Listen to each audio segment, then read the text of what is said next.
Life is not easy. It is not. Don't try to make it that way. Life's not fair. It never was. It isn't now, and it won't ever be. Do not fall into the trap, the entitlement trap, of feeling like you're a victim. Joy is the feeling that we have from doing what we are fashioned to do, no matter the outcome.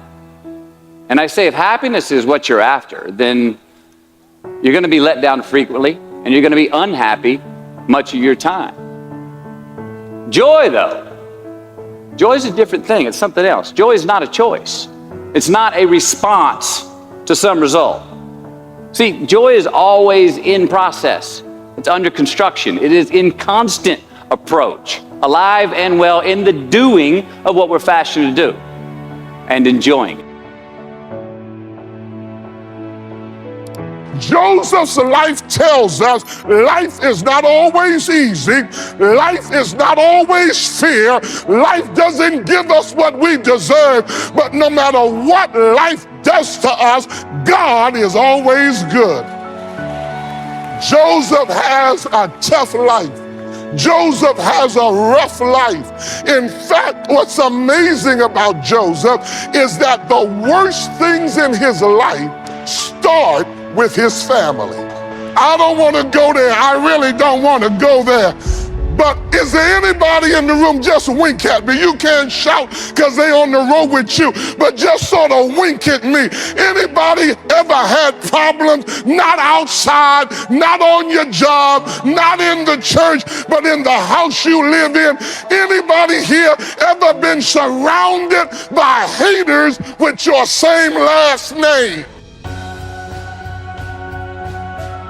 And they faced disappointment and rejection again and again and again. They couldn't find any work, which is the story of many people across this country.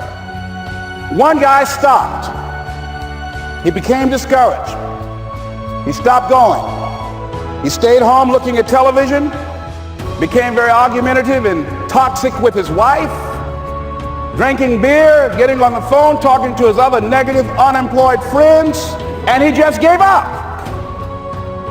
The other guy kept looking for a job everywhere he could go. Every time he could get an opportunity, kept asking people, networking, checking the newspapers every day, kept going everywhere he could, trying to find a job. You have too much education. You're overqualified. You won't be here long enough. He kept going. He kept going. He went to a place and said, look here, I tell you what, if you can't hire me, and I know you can use my talents, abilities, and skills, I don't want to sit home and do nothing. Just let me do some volunteer work. You don't have to give me anything, all right? I just want to work. I want to be busy. Guy said, okay, it's on you now, but don't expect me to give you anything. It's okay. This guy came in and worked. He was the first one there. The last one to leave was the best employee there. About 4 weeks later, one of the top managers quit. They were looking for a replacement. Guess who they selected? This other guy. This guy who was volunteering his time. He got the job. What was the difference between the two men? Eyesight and mindsight.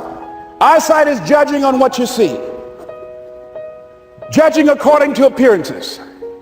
But mindsight is how you interpret what you see. One guy said, it's not possible, it's over, I'm finished. I can't do it. I can't make it. He surrendered. I've faced rejection again and again. I'm not going anymore. There are no jobs out there because things happen to you in life that you can never, ever anticipate. And many times when those things happen, you want to give up. I remember when I was in broadcasting, when I was a disc jockey, I became very controversial and I got fired. I had to do something else. What are the uses for your life right now that you haven't even reached for yet? See, I believe that when you don't have enough encouragement to act on your dreams or ideas, or you're not enlightened enough, that life will act on you. See, life had moved on me and said, Les Brown, you have outgrown this. It's time for you to do something else. You got to do what you can where you are with what you have. I didn't have any money. I didn't know anything about the political process. I didn't even have any support. But here's what the guy told me. It's possible you can win. So I had a saying when I was on radio, stand up for what you believe in because you can fall for anything.